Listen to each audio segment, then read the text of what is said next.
Hi ಎಲ್ಲರಿಗೂ ನಮಸ್ಕಾರ. Welcome back to our YouTube channel. ಇದು 8ನೇ ತರಗತಿಯ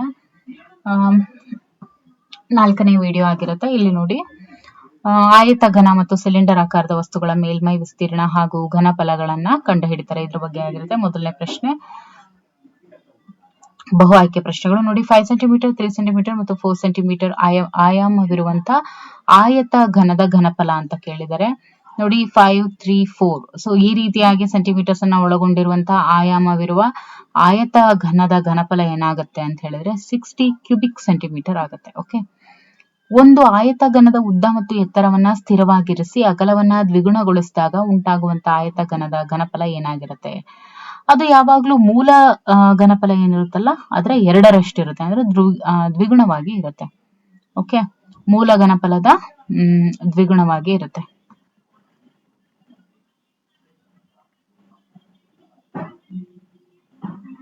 ಚಿತ್ರದಲ್ಲಿನ ಘನಾಕೃತಿಯ ಪೂರ್ಣ ಮೇಲ್ಮೈ ವಿಸ್ತೀರ್ಣ ಅಂತ ಕೇಳಿದರೆ ಇದ್ರದ್ದು ಪೂರ್ಣ ಮೇಲ್ಮೈ ವಿಸ್ತೀರ್ಣ ಬಂದು 2πr into 2πr into r plus h. Okay, ಚದರಮಾನಗಳು. ಒಂದು ಸಿಲಿಂಡರ್ನ ಪಾದದ ತ್ರಿಜ್ಯ 3 ಸೆಂಟಿಮೀಟರ್ ಮತ್ತು ಎತ್ತರ 5 ಸೆಂಟಿಮೀಟರ್ ಇದೆ. ಹಾಗಾದ್ರೆ ಸಿಲಿಂಡರ್ನ ಮೇಲ್ಮೈ ವಿಸ್ತೀರ್ಣ ಎಷ್ಟು ಅಂತ ಕೇಳಿದರೆ, ಸೊ ಅದನ್ನ ಫಾರ್ಮುಲಾ ಹಾಕಿ ನಾವು ಮಾಡಿದಾಗ ನಮ್ಗೆ ಎಷ್ಟು ಸಿಗುತ್ತೆ? 48π ಸ್ಕ್ವೇರ್ ಸೆಂಟಿಮೀಟರ್. ಪಾದದ ತ್ರಿಜ್ಯ 4 ಸೆಂಟಿಮೀಟರ್ ಮತ್ತು ಎತ್ತರ 6 ಸೆಂಟಿಮೀಟರ್ ಇರುವಂತಹ ಸಿಲಿಂಡರ್ನ ಘನಫಲ ಎಷ್ಟಾಗುತ್ತೆ ಅಂತ ಕೇಳಿದರೆ ಅದು 96π ಕ್ಯೂಬಿಕ್ ಸೆಂಟಿಮೀಟರ್ ಆಗುತ್ತೆ.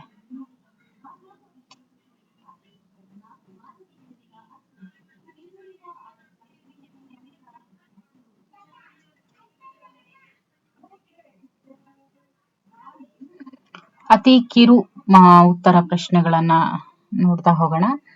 ಒಂದು ಆಯತ ಘನದ ಘನಫಲ 120 ಕ್ಯೂಬಿಕ್ ಸೆಂಟಿಮೀಟರ್ ಮತ್ತು ಪಾದದ ವಿಸ್ತೀರ್ಣ 20 ಸ್ಕ್ವೇರ್ ಸೆಂಟಿಮೀಟರ್ ಆದ್ರೆ ಎತ್ತರವನ್ನ ಕಂಡು ಹಿಡಿಯಿರಿ ಅಂತ ಇದೆ. ನೋಡಿ, v is equal to L into B into H. So ನಮ್ಗೆ H ಬೇಕು, v by L into B is equal to ಏನಾಗುತ್ತೆ 120/20. ಸೊ ಏನಾಗುತ್ತೆ 6. ಎಷ್ಟು ಬರುತ್ತೆ? 6 ಸೆಂಟಿಮೀಟರ್ ಬರುತ್ತೆ. ಒಂದು ಚೌಕ ಘನದ ಪೂರ್ಣ ಮೇಲ್ಮೈ ವಿಸ್ತೀರ್ಣ 54 ಸ್ಕ್ವೇರ್ ಸೆಂಟಿಮೀಟರ್ ಆಗಿದೆ. ಅದರ ಪ್ರತಿಬಾಹುವಿನ ಉದ್ದವನ್ನ ಕಂಡು ಹಿಡಿಯಿರಿ ಅಂತ ಇದೆ. ನೋಡಿ, ವಿಸ್ತೀರ್ಣ ಏನಾಗುತ್ತೆ 6a ಸ್ಕ್ವೇರ್ ಅಂತ ಅನ್ಕೊಂಡ್ರೆ 54 is equal to 6a square. Okay, ಅವಾಗ a square is equal to ಏನಾಗುತ್ತೆ 54/6 ಮಾಡಿದಾಗ 6 9s. ಸೊ ಏನಾಗುತ್ತೆ 3 ಸ್ಕ್ವೇರ್ ಅಂದ್ರೆ a ರೂಟ್ 9 is 3. ಓಕೆ, ಅಂದ್ರೇನು 3 ಸೆಂಟಿಮೀಟರ್ ಆಗುತ್ತೆ.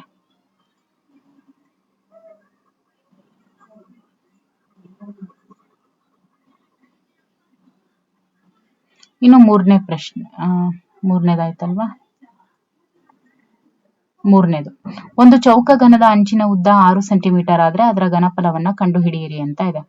ನೋಡಿ, v is equal to a cube is equal to 6 cube ಅಂತ ಅನ್ಕೊಂಡಾಗ ನಮ್ಗೆ 216 ಕ್ಯೂಬಿಕ್ ಸೆಂಟಿಮೀಟರ್ ಆಗುತ್ತೆ ಅದು. ಓಕೆ, ಒಂದು ನೇರ ವೃತ್ತಪಾದ ಸಿಲಿಂಡರ್ನ ಎತ್ತರ 10 ಸೆಂಟಿಮೀಟರ್ ಇದೆ. ಅದರ ಘನಫಲವು 1000π ಕ್ಯೂಬಿಕ್ ಸೆಂಟಿಮೀಟರ್ ಆದ್ರೆ ಪಾದದ ತ್ರಿಜ್ಯವನ್ನ ಕಂಡು ಹಿಡಿಯಿರಿ ಅಂತ ಇದೆ. ಓಕೆ, ಪಾದದ ತ್ರಿಜ್ಯವನ್ನ ಕಂಡು ಹಿಡಿಬೇಕು ಅಂತ ಅಂದ್ರೆ v is equal to 1000π. So πr square h is equal to 1000π. ಇವಾಗ ಏನಾಗುತ್ತೆ ನೋಡಿ, r square is equal to 1000/10 is equal to ಏನಾಗುತ್ತೆ 100 ಆಗುತ್ತೆ, ಹೌದಲ್ವಾ? So r square root 100 r is equal to 10 centimetre ಆಗುತ್ತೆ.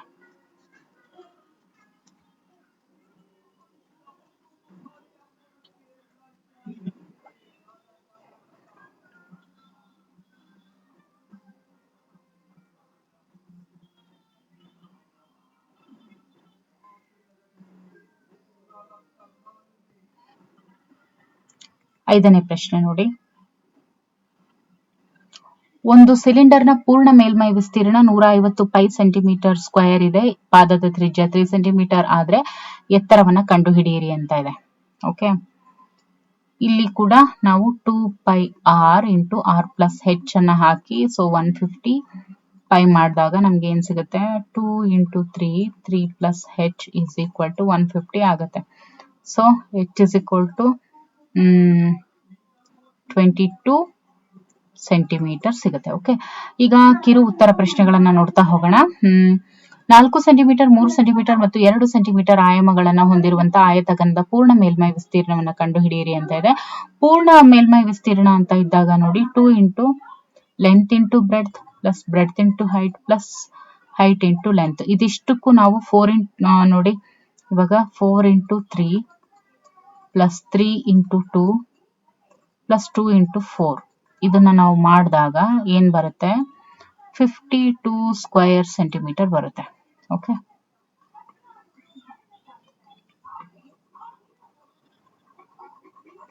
ಇನ್ನು ಎರಡನೇ ಪ್ರಶ್ನೆ.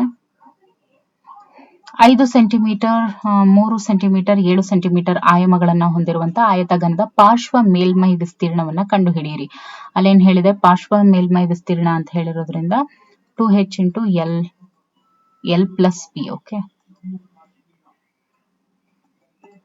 Length plus breadth. ಸೊ 2 × 7 × 5 + 3 ಇದನ್ನ ಮಾಡಿದಾಗ ನಮ್ಗೆ ಏನ್ ಸಿಗುತ್ತೆ, ದಟ್ ಈಸ್ 112 ಸ್ಕ್ವೇರ್ ಸೆಂಟಿಮೀಟರ್ ಸಿಗುತ್ತೆ. ಓಕೆ, ಇನ್ನು ಉದ್ದ 7.5 ಸೆಂಟಿಮೀಟರ್, ಅಗಲ 5.7 ಸೆಂಟಿಮೀಟರ್ ಮತ್ತು ಎತ್ತರ 2.8 ಸೆಂಟಿಮೀಟರ್ ಹೊಂದಿರುವಂತಹ ಆಯತಘನದ ಘನಫಲವನ್ನ ಕಂಡುಹಿಡಿಯಿರಿ ಅಂತ ಕೊಟ್ಟಿದ್ದಾರೆ. ಸೊ ಇದಿಷ್ಟನ್ನು ನಾವು ಇಂಟು ಮಾಡಿದ್ರೆ 7.5 5.7 2.8 ಅದಿಷ್ಟನ್ನು ಇಂಟು ಮಾಡಿದ್ರೆ ನಮ್ಗೆ ಏನ್ ಸಿಗುತ್ತೆ 119.7 ಕ್ಯೂಬಿಕ್ ಸೆಂಟಿಮೀಟರ್ ಸಿಗುತ್ತೆ. ಒಂದು ಚೌಕಘನದ ಘನಫಲ 2744 ಕ್ಯೂಬಿಕ್ ಸೆಂಟಿಮೀಟರ್ ಆಗಿದೆ. ಅದರ ಅಂಚಿನ ಉದ್ದವನ್ನ ಕಂಡುಹಿಡಿಯಿರಿ ಅಂತ ಇದೆ.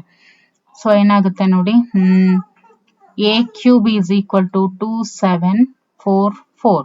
So a is equal to 27444. Okay, ಏನ್ ಬರುತ್ತೆ, ಅದು 14 ಬರುತ್ತೆ. ಓಕೆ, ಒಂದು ಚೌಕಘನದ ಅಂಚಿನ ಉದ್ದ 9 ಸೆಂಟಿಮೀಟರ್ ಇದೆ. ಅದರ ಪೂರ್ಣ ಮೇಲ್ಮೈ ವಿಸ್ತೀರ್ಣ ಮತ್ತು ಘನಫಲವನ್ನ ಕಂಡುಹಿಡಿಯಿರಿ ಅಂತ ಇದೆ. 5ನೇ ಪ್ರಶ್ನೆ. ಓಕೆ, ಚೌಕಘನದ ಘನಫಲ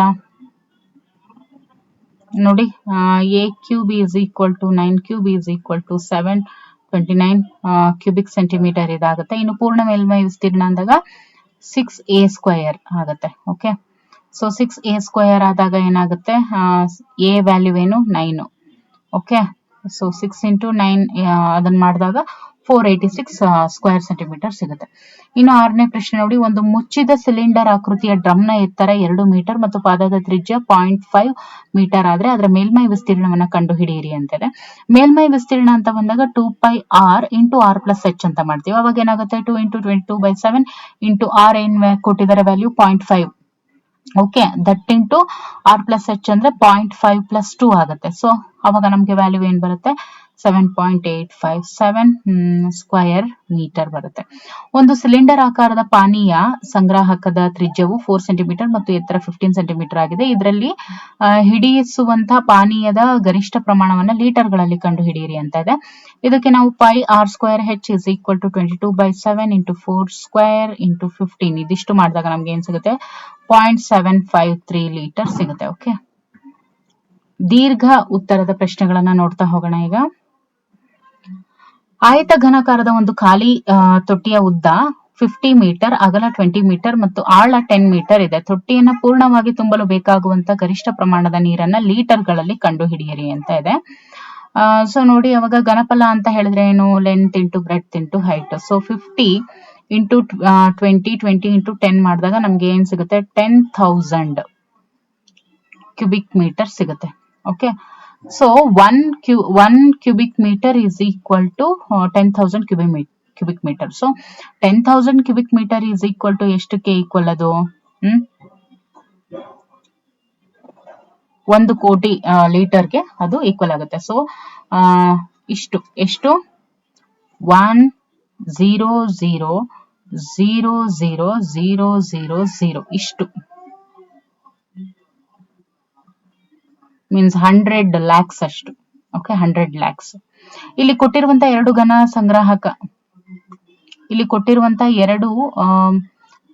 ಘನ ಸಂಗ್ರಾಹಕಗಳು ಹೇಗೆ ಸಮ ಮತ್ತು ಭಿನ್ನವಾಗಿವೆ ವಿವರಿಸಿ. ಯಾವ ಸಂಗ್ರಾಹಕವು ಹೆಚ್ಚು ಘನಫಲವನ್ನ ಹೊಂದಿದೆ ಅನ್ನೋದನ್ನ ಕಂಡುಹಿಡಿಯಿರಿ ಅಂತ ಕೊಟ್ಟಿದ್ದಾರೆ ನೋಡಿ. ನೋಡಿ ಇಲ್ಲಿ ಆಯತಘನದ ಘನಫಲ ನೋಡಿದಾಗ ಇಲ್ಲೇನಾಗುತ್ತೆ, ಮೊದಲನೇದ್ರಲ್ಲಿ 7 × 7 × 14. ಓಕೆ, ಸೊ 686 ಕ್ಯೂಬಿಕ್ ಸೆಂಟಿಮೀಟರ್ ಬರುತ್ತೆ. ಬಟ್ ಇದನ್ನ ಮಾಡಿದಾಗ ನಮ್ಗೆ ಏನ್ ಸಿಗುತ್ತೆ ನೋಡಿ, 2156 ಕ್ಯೂಬಿಕ್ ಸೆಂಟಿಮೀಟರ್ ಸಿಗುತ್ತೆ. ಸೊ ಹಾಗಾಗಿ ಇದರಲ್ಲಿ ಏನಾಗುತ್ತೆ, ಸಿಲಿಂಡರ್ ಏನಿದೆಯಲ್ಲ ಅದು ಹೆಚ್ಚು ಘನಫಲವನ್ನ ಒಳಗೊಂಡಿದೆ. ಓಕೆ, ಘನಫಲ ಸಿಲಿಂಡರ್ ಏನಿದೆಯಲ್ಲ, ಸಿಲಿಂಡರ್ ಇದು ಹೆಚ್ಚು ಘನಫಲವನ್ನ ಒಳಗೊಂಡಿದೆ. ಇನ್ನು ಸಿಲಿಂಡರ್ ಆಕಾರದಲ್ಲಿರುವಂತಹ ಹಾಲಿನ ಟ್ಯಾಂಕ್ ನ ಪಾದ ತ್ರಿಜ್ಯ 3 ಮೀಟರ್ ಮತ್ತು ಉದ್ದ 14 ಮೀಟರ್. ಈ ಟ್ಯಾಂಕಿನಲ್ಲಿ ಶೇಖರಿಸಬಹುದಾದಂತಹ ಹಾಲಿನ ಪ್ರಮಾಣವನ್ನ ಲೀಟರ್ಗಳಲ್ಲಿ ಕಂಡುಹಿಡಿಯಿರಿ ಅಂತ ಇದೆ. ನೋಡಿ, pi r² h is equal to 22/7 × 3² × 14. So ನಮಗೆ 396 cubic meter. So V is equal to 396 into 1000. So 3,96,000 liters. Okay. ಇನ್ನು ಮುಂದಿನ ಟಾಪಿಕ್ ಪೈ ನಕ್ಷೆಗಳಲ್ಲಿ ರಚಿಸಿ ಅರ್ಥೈಸುವರು ಅಂತ ಇದೆ. ಇದಕ್ಕೆ ಸಂಬಂಧಿಸಿದಂತೆ ಮೊದಲನೇ ಪ್ರಶ್ನೆ ಬಹು ಆಯ್ಕೆ ಪ್ರಶ್ನೆ. ಒಬ್ಬ ವ್ಯಕ್ತಿಯ ಒಂದು ತಿಂಗಳಿನ ಖರ್ಚು ವೆಚ್ಚಗಳನ್ನ ಪೈ ನಕ್ಷೆಯಲ್ಲಿ ನೀಡಲಾಗಿದೆ. ದಿನಸಿಗೆ ಖರ್ಚು ಮಾಡಿದಂತ ತ್ರಿಜ್ಯಾಂತರದ ಕಂಡ ಭಾಗ ಯಾವುದು? ದಿನಸಿಗೆ ಏನು 12,000. ಓಕೆ, 1 2 3 1 2 3 4. ಓಕೆ, ನೋಡಿ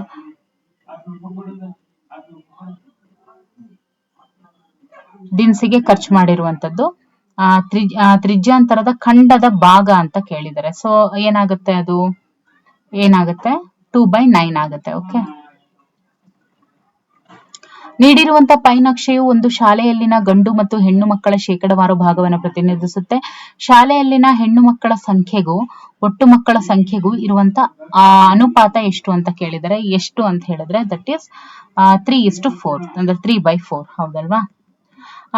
ಇನ್ನು ಪೈ ನಕ್ಷೆಯ ತ್ರಿಜ್ಯಾಂತರ ಖಂಡದ ಕೋನವು 180 ಡಿಗ್ರಿ ಆದ್ರೆ ಅದು ಪೈ ನಕ್ಷೆಯ ಯಾವ ಭಾಗವನ್ನ ಅದು ಪ್ರತಿನಿಧಿಸುತ್ತೆ ಅಂತ ಕೇಳಿದರೆ, ಅದು 1 ಅಂದ್ರೆ ಹಾಫ್. ಓಕೆ, ಹಾಫ್ ಅನ್ನ ಪ್ರತಿನಿಧಿಸುತ್ತೆ. ಇನ್ನು ಪೈ ನಕ್ಷೆಯಲ್ಲಿರುವಂತಹ ಪ್ರತಿ ತ್ರಿಜ್ಯಾಂತರ ಖಂಡದ ಕೋನವನ್ನ ಲೆಕ್ಕಿಸೋದಕ್ಕೆ ಬಳಸುವಂತ ಸೂತ್ರ ಯಾವುದು ಅಂತ ಕೇಳಿದರೆ, ಯಾವುದು ಅಂತ ಹೇಳಿದ್ರೆ, ನೀಡಲಾದ ವೈಯಕ್ತಿಕ ದತ್ತಾಂಶ ಡಿವೈಡೆಡ್ ಬೈ ಒಟ್ಟು ದತ್ತಾಂಶ ಇಂಟು 360 ಡಿಗ್ರಿ. ಓಕೆ, ಇನ್ನು ಅತಿ ಕಿರು ಉತ್ತರ ಪ್ರಶ್ನೆಗಳು. ಓಕೆ, ನೋಡಿ, ನೀಡಿರುವಂತಹ ಪೈ ನಕ್ಷೆಯು ಭಾರತದಲ್ಲಿನ ಕ್ರೀಡಾ ವೀಕ್ಷಕರನ್ನ ಪ್ರತಿನಿಧಿಸುತ್ತೆ. ಯಾವ 2 ರೀತಿಯ ಕ್ರೀಡೆಗಳ ವೀಕ್ಷಕರ ಸಂಖ್ಯೆಯು ಒಟ್ಟಾಗಿ ಫುಟ್ಬಾಲ್ ವೀಕ್ಷಕರ ಸಂಖ್ಯೆಗೆ ಸಮನಾಗಿದೆ ಅಂತ ಕೇಳಿದರೆ, ಯಾವುದು ಒಟ್ಟಾಗಿ ಫುಟ್ಬಾಲ್ ವೀಕ್ಷಕರ ಸಂಖ್ಯೆಗೆ ಸಮನಾಗಿದೆ ಅಂತ ಕೇಳಿದರೆ ಯಾವುದು ಅಂತ ಹೇಳಿದ್ರೆ, ನೋಡಿ, ಒಂದು ಥ್ರೋ ಬಾಲ್ ಮತ್ತೆ ಟೆನ್ನಿಸ್. ಓಕೆ, ಇದು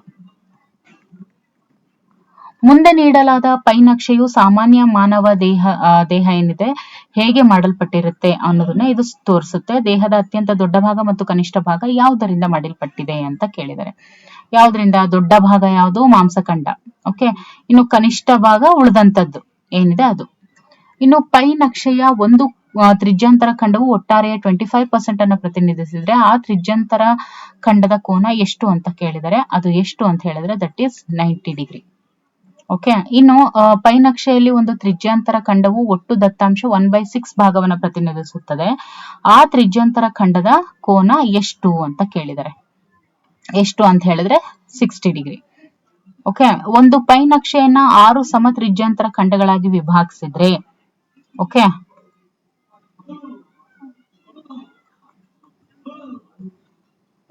ಓಕೆ, ಪ್ರತಿ ತ್ರಿಜ್ಯಾಂತರ ಖಂಡದ ಕೋನ ಎಷ್ಟಿರುತ್ತೆ? ಅಫ್ಕೋರ್ಸ್ ಎಷ್ಟಿರುತ್ತೆ?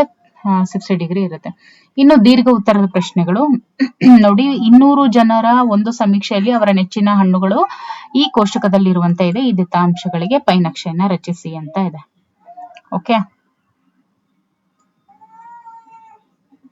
ನೋಡಿ, ಸೇಬು 144 ಡಿಗ್ರಿ ಬರುತ್ತೆ. ಓಕೆ, ಇದು ಸೇಬು. ಇನ್ನು ಬಾಳೆಹಣ್ಣು, ಇದು ಬಾಳೆಹಣ್ಣು. ಓಕೆ, ಬಾಳೆಹಣ್ಣು 90 ಡಿಗ್ರಿ ಬರುತ್ತೆ. ಓಕೆ, ಅದಾದ್ಮೇಲೆ ಕಿತ್ತಳೆ, ಇದು ಕಿತ್ತಳೆ, ಇದು 72 ಡಿಗ್ರಿ ಬರುತ್ತೆ. ಇನ್ನು ಇದು 54 ಡಿಗ್ರಿ ಬರುತ್ತೆ. ಯಾವುದು? ದ್ರಾಕ್ಷಿ. ಓಕೆ,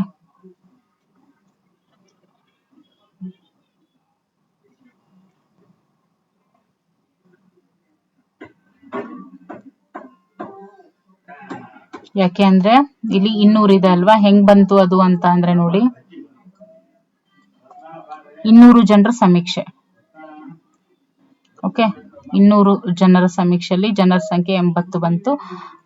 ಸೊ 360 ಡಿಗ್ರಿ ಅಲ್ವಾ ಪೈನ್ ಅಕ್ಷೆ, ಸೊ ಹಾಗಾಗಿ ಏನ್ ಬರುತ್ತೆ 144 ಡಿಗ್ರಿ ಬಂತು. ಅದೇ ತರ 50 ಮಾಡಿದಾಗ ಇಂಟು 360 ಡಿಗ್ರಿ ಎಷ್ಟು ಬಂತು, 90 ಡಿಗ್ರಿ ಬರುತ್ತೆ. ಇದೇ ತರ 40/200 ಇಂಟು 360 ಡಿಗ್ರಿ ನಮಗೆ ಇಲ್ಲಿ ಎಷ್ಟು ಸಿಗುತ್ತೆ, 72 ಡಿಗ್ರಿ ಸಿಗುತ್ತೆ. ಇದೇ ತರ ಇಲ್ಲೂ ಕೂಡ ಓಕೆ 360 ಡಿಗ್ರಿ ಇದನ್ನ ಮಾಡಿದಾಗ ನಮಗೆ 54 ಡಿಗ್ರಿ ಬರುತ್ತೆ. ಸೊ ಇಷ್ಟು. ಸೊ ಇಲ್ಲಿಗೆ ಈ ಒಂದು 8ನೇ ತರಗತಿ ಕಂಪ್ಲೀಟ್ ಆಯ್ತು. ಮುಂದಿನ ತರಗತಿ 9ನೇ ತರಗತಿ, ಸೊ ಅದ್ರ ಬಗ್ಗೆ ನೋಡ್ತಾ ಹೋಗೋಣ. ಓಕೆ.